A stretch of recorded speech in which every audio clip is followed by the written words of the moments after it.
दोस्तों नमस्कार। धनतेरस की आपको बहुत बधाई, बहुत शुभकामनाएं। धनतेरस धन से जुड़ा हुआ शब्द है और भारत सरकार ने भी आज धनतेरस का दिन चुना, जो 10 करोड़ से ज्यादा बेरोजगार युवकों के हाथ में 75,000 को नौकरियां दे दी। कमाल का काम किया है सरकार ने। और सरकार का मतलब सिर्फ प्रधानमंत्री नहीं है और एक दो मंत्री भी नहीं है, 1 दर्जन से ज्यादा मंत्रियों की शिरकत और 75,000 नौकरियों को बांटना। जबकि 2 करोड़ का वादा कब किया गया था, कोई वादा पूरा क्यों नहीं होता और बरस दर बरस इस देश के भीतर में बेरोजगारों की तादाद क्यों बढ़ रही है, और हम धनतेरस के दिन को चुनते हैं कि 75,000 नौकरियां हमने बांट डाली, पीठ खुद ठोक ली और इसके साथ ही दीपावली की दिशा में बढ़ गए। अयोध्या में दीपक जलाएंगे और उसके जरिए समूचे देश में रोशनी हो जाएगी। कल्पना नहीं है बल्कि यह हकीकत है। इस देश के भीतर में आजादी के बाद किसी भी प्रधानमंत्री के रहते हुए जितनी नौकरियां दी गई, उससे कम नौकरी मोदी काल में दी गई। यह भी सच है कि जितनी नौकरियां नेहरू काल में पैदा हुई, उसकी तुलना में लगभग 10% नौकरी भी मोदी सत्ता अपने 8 वर्ष के कार्यकाल में पैदा नहीं कर पाई। नेहरू से लेकर इंदिरा और इंदिरा से लेकर मनमोहन सिंह तक के हर प्रधानमंत्री के काल में अगर आप सफर कीजिएगा तो हर सरकार ने चाहा कि सरकार जिम्मेदारी निभाए, इस देश के लोगों को रोजगार दे, इस देश के भीतर उत्पादन बढ़ाए, इस देश के भीतर इंडस्ट्री लगाए। लेकिन पहली सरकार अपने तरीके की है जो धनतेरस के दिन 75,000 नौकरियां उस तरीके से देती है जहां पर लगभग 4.5 लाख नौकरियां देने की स्थिति में वह खड़ी है। और कुछ छानबीन और की जाए तो यह नौकरियां 10 लाख के पार होगी। लेकिन सरकार ने वादा किया है 10 लाख जिसका जिक्र हम कर रहे हैं वह दिसंबर 2023 तक दे देंगे। लेकिन इसके ठीक समानांतर जरा कल्पना कीजिए, इस देश के भीतर में बैंक और रेलवे, अगर दोनों की नौकरियां 1991 के बाद से जब इकोनॉमिक रिफॉर्म इस देश में शुरू हुआ, उसके बाद अगर इन 2 हिस्सों की नौकरियों को ही बरस दर बरस अगर आप एवरेज निकालेंगे तो लगभग 70,000 नौकरियां सिर्फ बैंक और रेलवे में हर बरस दी जाती रही। इसके लिए किसी प्रधानमंत्री को सामने आने की कभी जरूरत नहीं पड़ी। और 70,000 से इतर एवरेज जब इस देश के भीतर में निकालिएगा तो आपको जानकर हैरत होगी, जिस 10 लाख रोजगार देने का वादा अगले 12 महीनों के मद्देनजर दिसंबर 2023 तक का किया गया है और डुगडुगी बजाई गई है और तकरीबन उस पे 6 करोड़ रुपया प्रचार के लिए खर्च भी हो चुका है। विज्ञापन होर्डिंग्स अब छप चुके हैं। अगर उसके पहले की परिस्थिति में आप चले जाइएगा तो हैरत इस बात को लेकर कि लगभग 1 करोड़ नौकरियां इस देश के भीतर में अलग अलग तरीके से बरस दर बरस 1991 के बाद से किसी बरस वह 70 लाख रही, किसी बरस वह 1.25 करोड़ रही। इस परिस्थिति के भीतर से घूमते हुए किसी प्रधानमंत्री को सामने आने की जरूरत नहीं पड़ी और धनतेरस का दिन उसे चुनना नहीं पड़ा कि हम रोजगार बांट रहे हैं। जरा फिर देखिए, इस देश के शिक्षा मंत्री, इस देश के हेल्थ मिनिस्टर, इस देश के सूचना प्रसारण मंत्री, इस देश के फाइनेंस मिनिस्टर, इस देश के वाणिज्य मंत्री, इस देश के रेल मंत्री, इस देश के उद्योग मंत्री, इस देश के आदिवासी मामलों के मंत्री, इस देश के पंचायती राज मंत्री, इस देश के प्रधानमंत्री खुद, सभी एकजुट हुए और सुबह से लग गए डुगडुगी पीटने की 75,000 नौकरियां हम दे रहे हैं। किसी ने सवाल किया, कहीं ऐसा तो नहीं है इस 75,000 में से अधिकतर नौकरी स्वयंसेवकों के हाथ में तो नहीं चली गई? दूसरे ने कहा आरटीआई लगा देंगे, जानकारी मिल जाएगी। तीसरे ने कहा आरएसएस की धारा इस समाज के भीतर की जिंदगी है तो आरटीआई से जवाब नहीं मिलेगा। लेकिन हमने जब परखना शुरू किया कि 2014 के बाद एचआरडी मिनिस्ट्री में कितनी नौकरियां स्वयंसेवकों की लगी है तो वह तादाद जो थी 5,000 के लगभग पहुंच गई। दिल्ली में बैठे हुए जितने भी सरकारी दफ्तर हैं, जितने विभाग हैं, उसके भीतर संघ से जुड़े लोग या संघ से करीबी बताने वाले लोगों को रोजगार 3 महीने, 6 महीने, 9 महीने, 11 महीने, 2 साल, इस एवरेज में सबको काम मिलते चला जाता है और उसके बाद उसकी बढ़ोतरी होती चली जाती है। यानी जिस दौर का काम दिया गया 6 महीने के लिए, तो 6 महीने और उसका विस्तार हो जाता है। लेकिन सवाल इतना भर नहीं है। इस देश के भीतर में नेहरू से लेकर मनमोहन सिंह के दौर तक के बीच में जिसे याद करना है कर लीजिए। हर किसी ने चाहा इस देश के भीतर में पब्लिक सेक्टर की अपनी इंडस्ट्रीज लगे, उसके अपने कारखाने हों, उसके अपने विभाग हों और जिसके जरिए वो नौकरी भी सरकारी दे पाए। और हमें लगता है कि 1954 में जब पहली बार इस देश के भीतर में आईएएस को लेकर तय किया गया कि किस तरीके से इस देश में कामकाज किया जाएगा, उसको लेकर जो पूरी की पूरी फेरिस्त बनाई गई, उसमें जानकर हैरत होगी कि the Indian administrative service cadre जो रूल्स 1954 के बने, उसके बाद से जो सीनियर लेवल पे 25% की नियुक्ति, सिलेक्शन स्केल में 25%, सीनियर में 35%, एसटीएस में 30%, एएसटीएस में 8% और 26,000 रुपए 1954-55 का हम जिक्र कर रहे हैं, 2% नियुक्ति। इसकी पूरी तादाद जो जोड़ी गई तो उस दौर की उस तमाम परिस्थितियों को समझना होगा। नेहरू का ध्यान बड़े बड़ी योजनाओं को लेकर था। भाखड़ा नंगल बांध भी बना और दूसरी तरफ भिलाई राउरकेला में स्टील प्लांट भी खुला।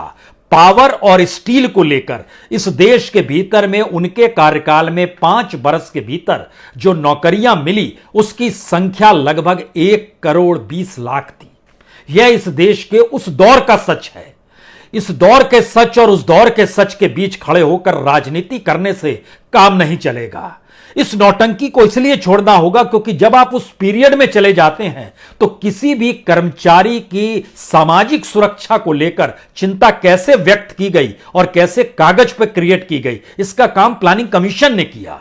इसको लेकर डीओपीटी बैठी, इसको लेकर पीएमओ सक्रिय हुआ।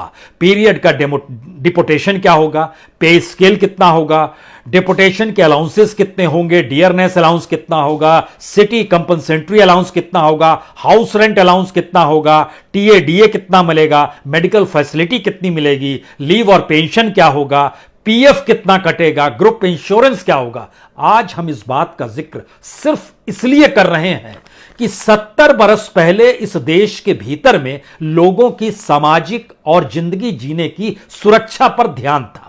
और आज जिस इकोनॉमी का डंका हम पीट रहे हैं ये कह के कि दुनिया में 5वें नंबर की इकोनॉमी भारत की हो गई, यह नहीं बता रहे हैं कि भारत की जनसंख्या चीन को भी पार कर जाएगी। यह नहीं बता रहे हैं कि भारत की बेरोजगारी और भूख दुनिया में अव्वल नंबर पर है। यह नहीं बता रहे हैं कि पर कैपिटा इनकम भारत अपने पड़ोसियों से भी नीचे आ गया है। हम यह भी नहीं बता रहे हैं कि दुनिया के जिन भी देशों में इस दौर में मंदी आई है या इन्फ्लेशन यानी महंगाई बढ़ी है, उन देशों के भीतर बेरोजगारों को जितना पैसा बेरोजगार भत्ता यानी रोजगार भत्ता के तहत दिया जाता है, उतना भारत के भीतर गेस्टेड की नियुक्ति यानी गेस्टेड अफसर की नियुक्ति के बाद पे स्केल भी उतना नहीं होता है। क्या यह कल्पना की जा सकती है कि इस दौर में सिर्फ पीएसयू बेचे गए?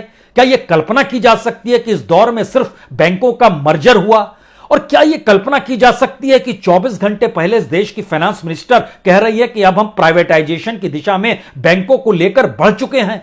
कोई जिम्मेदारी नहीं है इस देश के लोगों को लेकर, उनके साथ कोई सरोकार नहीं है। पीएसयू की तादाद देखिएगा तो लगभग 23 पीएसयू खुले तौर पर बेच दिए गए।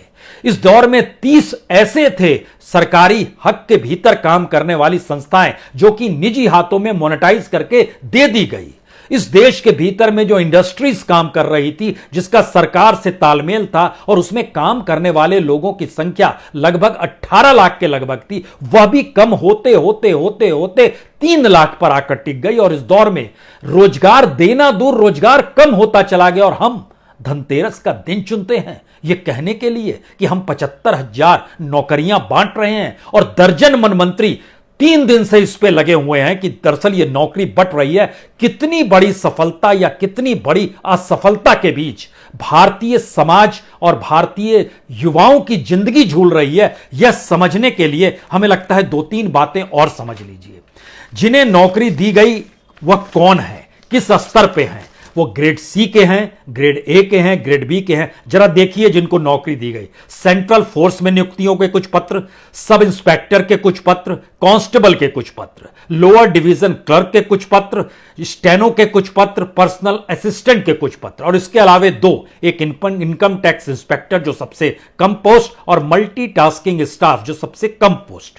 और इस फहरिस्त में भारत के पूरी कैबिनेट बैठी हुई है यह कह के कि हम रोजगार दे रहे हैं और 75,000 रोजगार बांटा जा रहा है। उसके भीतर घुसने की जब कोशिश कीजिएगा तो आपको जानकर हैरत होगी, इस देश को स्वावलंबी कैसे बनाया जाए यह नारों से काम नहीं चलता है, आत्मनिर्भरता से काम नहीं चलता है। हर कोई खर्च करने जाए तो 5% लोकल सामान खरीद ले, यह कहने से काम नहीं चलता है। आपको चीजें डेवलप करनी पड़ती है। लोगों की जेब में 5% ही पैसा बचा है तो वो खरीद क्या करेगा।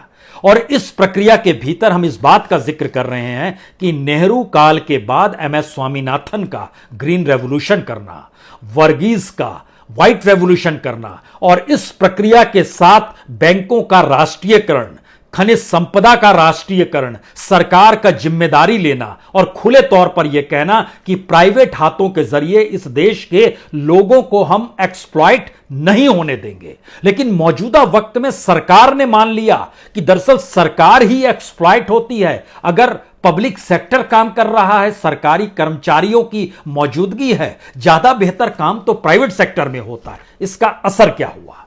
इसका सबसे बड़ा असर असमानता पर पड़ा है। इसका सबसे बड़ा असर कॉरपोरेट की पूंजी और लोगों की पूंजी पर पड़ा है।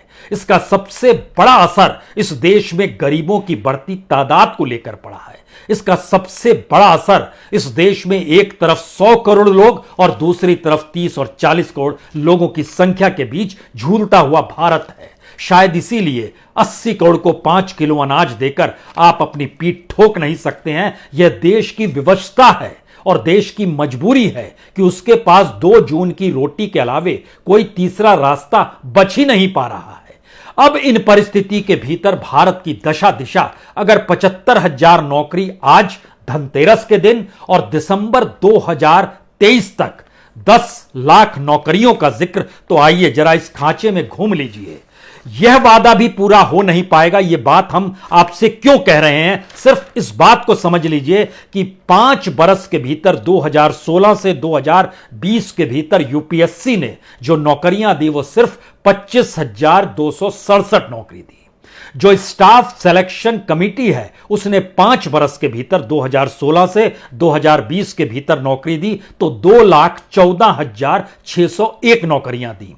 जो रेलवे रिक्रूटमेंट बोर्ड है उसने जो नौकरियां दी इन 5 बरस के भीतर 2,04,945, और सभी को जोड़ दीजिएगा तो सिर्फ 4,44,813 नौकरियां सरकार दे पाई, जहां पर इस देश के भीतर में सारे संस्थान काम कर रहे थे अपनी तौर पर और रोजगार देते हुए। उससे ठीक पहले के 5 साल में अगर आप चले जाते हैं तो ये जो यूपीएससी है, स्टाफ सिलेक्शन है और रेलवे रिक्रूटमेंट बोर्ड है, इनकी नौकरियां एक झटके में 12 लाख क्यों हो जाती है, 3 गुना ज्यादा क्यों नजर आती है उससे पहले के 5 साल में, और इस दौर में क्यों कम हो जाती है? क्या सारी चीजें प्राइवेटाइज की गई, रेलवे तक निजी हाथों में सौंपने का जिक्र है, तो फिर कर्मचारियों का बोझ क्यों डाला जाए प्राइवेट हाथों में? वह तो सबको निकालेगा ही और टेक्नोलॉजी के जरिए चलाना चाहेगा, यह जानते समझते हुए कि भारत में ह्यूमन इंडेक्स बहुत बढ़ा हुआ है, ह्यूमन रिसोर्स के सहारे ही यह देश चलता है।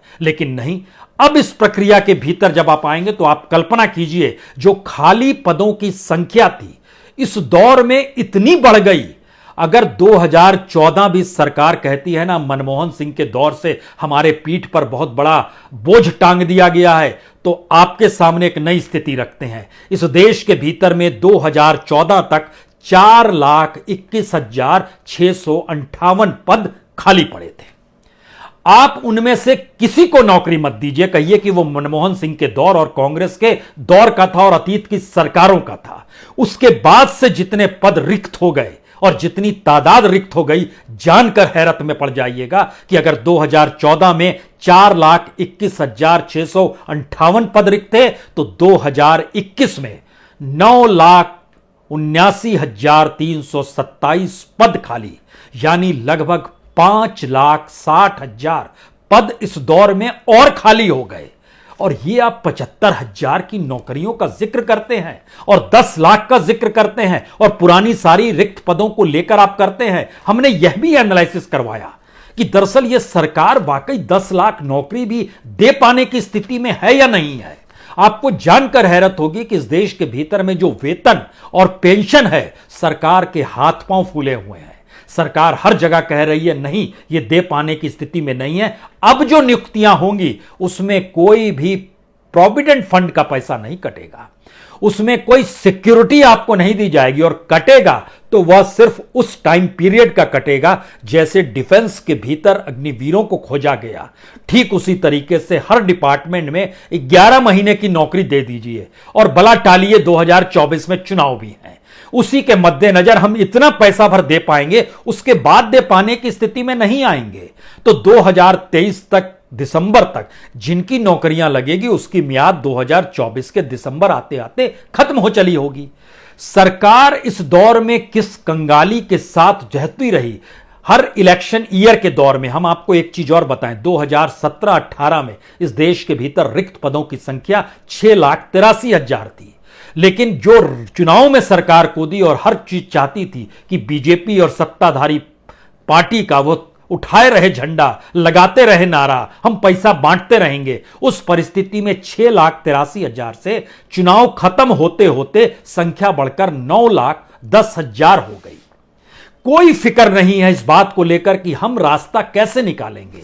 और इस परिस्थिति में जब आज अपॉइंटमेंट लेटर जो देने का जिक्र किया गया और धनतेरस का दिन चुना गया, उसके ठीक पैरेलल में हमें लगता है अब इस बात को लेकर आइए, जो लोग सोच भी रहे हैं कि दिसंबर 2023 तक नौकरियां मिल जाएंगी, वो एक बात जान लें, डिफेंस के क्षेत्र में 2,64,000 पद खाली है, रेलवे में 2,93,000 पद खाली है, होम मिनिस्ट्री के मातहत जो पुलिस सर्विस आती है और बाकी चीज आती है 1,43,000 पद खाली है, डाक विभाग के 90,000 पद खाली है, रेवेन्यू डिपार्टमेंट के 80,000 पद खाली है। इसके अलावे जो देश भर में लगभग 73 डिपार्टमेंट हैं जो सरकार के मातहत काम करते हैं, उसमें 1,06,000 पद खाली पड़े हैं।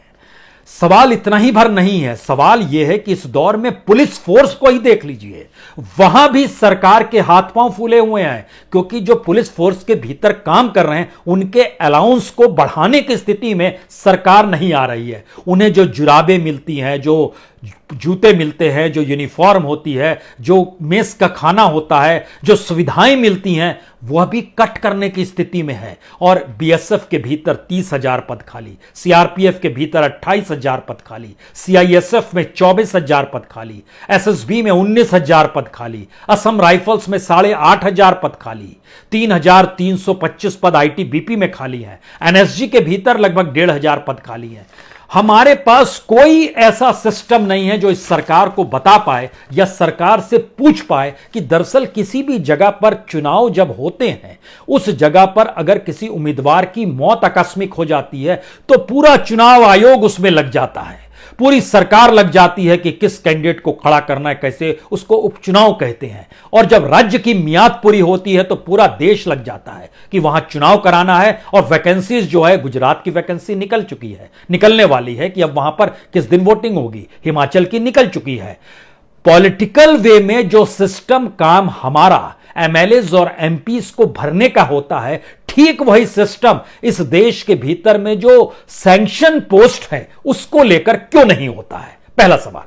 दूसरा सवाल, जब आप पीएसयूज को बेच रहे हैं एक के बाद एक और इस देश के भीतर में एक भी नया पीएसयू क्रिएट नहीं कर पा रहे हैं, तो जितनी बड़ी तादाद में नौकरियां इस दौर में चली गई, अगर वह 2.5 लाख से ज्यादा हो चुकी है और आने वाले वक्त में और कम होगी, खुले तौर पर इसको अगर समझ रहे हैं तो आपके पास प्राइवेट हाथों को मुनाफा पहुंचाने के लिए काम सौंपा, जनता ने सौंपा है, या रोजगार बढ़ाने का सौंपा है। दूसरा सवाल। तीसरा सवाल, इस देश की जो खनिज संपदा है, जिसमें पावर सेक्टर भी है, कोयला भी है, जिसके भीतर माइनिंग भी आता है, और जो भी खनिज संपदा आप सोच सकते हैं, वो सारी चीजें सरकार अगर अपने मातहत लेकर काम इस देश के भीतर में लोगों से शुरू करवा दें, रोजगार देकर शुरू करा दें, जैसे मनरेगा के तौर पर शुरू किया गया, तो माइनिंग सेक्टर से जुड़े हुए लोगों की तादाद इस देश के भीतर में लगभग 6 करोड़ एक झटके में सबको रोजगार मिल जाएगा। वो अनऑर्गेनाइज सेक्टर सही, लेकिन आप कुछ दे पाएंगे। यानी हमारी इकोनॉमी ने सरकार की आंखों पे पट्टी बांध दी कि दरअसल हाथों में जब छनक महसूस होना पैसे की, वही इकोनॉमी है। इकोनॉमी यह कतई नहीं है कि इस देश के लोगों को काम मिल जाए। इस देश के भीतर में जो पूरी कतार है बैंकों के साथ, बैंकों का एवरेज लगभग 45 से 50 हजार हर बरस नौकरी देने का रहा है, एक झटके में वो घटते घटते 12 से 15 हजार पर आ गया। रेलवे जो एक दौर में 30 से 35 हजार नौकरी यूं ही देती रही है, वह घटते घटते 2500 और 3000 पर आ गया। इससे बड़ा मजाक इस देश के भीतर में कुछ हो नहीं सकता है। और उसके बाद धनतेरस का दिन चुनकर उस पे 75,000 नौकरियों का 1 दर्जन मंत्रियों के साथ अलग अलग जगह बैठाकर इस बात का ऐलान करना कि देखिए खुशहाली है, दिवाली है, धनतेरस है, तो शायद ऐसी परिस्थिति इस देश के भीतर वाकई कभी नहीं थी। बहुत बहुत शुक्रिया, बहुत बहुत शुक्रिया।